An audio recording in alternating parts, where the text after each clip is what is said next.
Selamat pagi Bapak Ibu Jemaat GKI Nggura. Pada hari ini Jumat 20 Januari 2023 saya akan membawakan sebuah renungan yang berjudul Mengingat yang Miskin.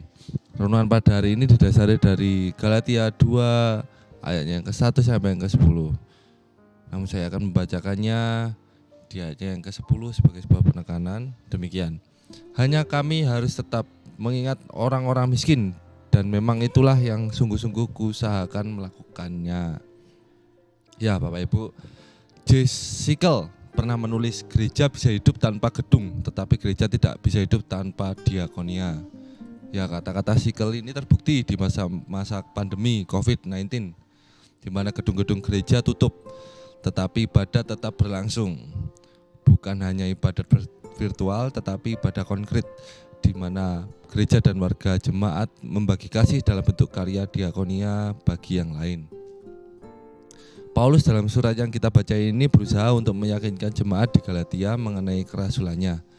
Paulus diutus Allah untuk melayani bangsa-bangsa non-Yahudi, sama seperti Petrus dan rasul-rasul lain yang diutus bagi bangsa Yahudi. Hal ini menandakan bahwa Allah di dalam Kristus mengasihi semua bangsa. Dalam kasih itu Allah selalu mengingatkan orang-orang miskin.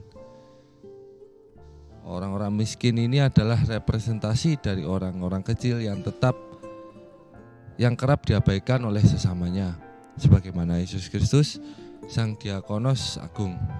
Paulus pun mengingat orang-orang kecil ini. Dengan setia Rasul Paulus melayani mereka, bahkan ikut menanggung kesulitan mereka. Pelayan kepada orang kecil, kaum marginal, orang-orang miskin adalah bagian dari misi Allah. Pelayanan kasih ini dikenal dengan istilah diakonia. Gereja dan orang Kristen harus menjadi diakonia sebagai nadi pelayanannya.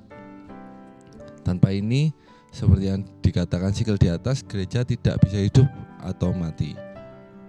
Mengingat dan melayani orang miskin adalah bagian dari yang utuh dari karya rasuli gereja. Ya, untuk menutup renungan pada hari ini, mari kita berdoa. Tuhan Yesus, terima kasih Bapa atas berkat-Mu hari ini. Engkau telah memberikan kami kesempatan untuk dapat bangun dengan keadaan sehat dan tidak kurang satu apapun ya Bapa. Terima kasih juga atas kesempatan bagi kami untuk dapat sedikit mendengar firman-Mu pada hari ini. Kami dapat belajar dari Paulus bagaimana dalam pelayanannya Paulus tidak lupa untuk dapat melayani orang-orang tersingkir seperti orang miskin, orang-orang kecil, orang-orang marginal yang seringkali terabaikan oleh masyarakat ya Bapak.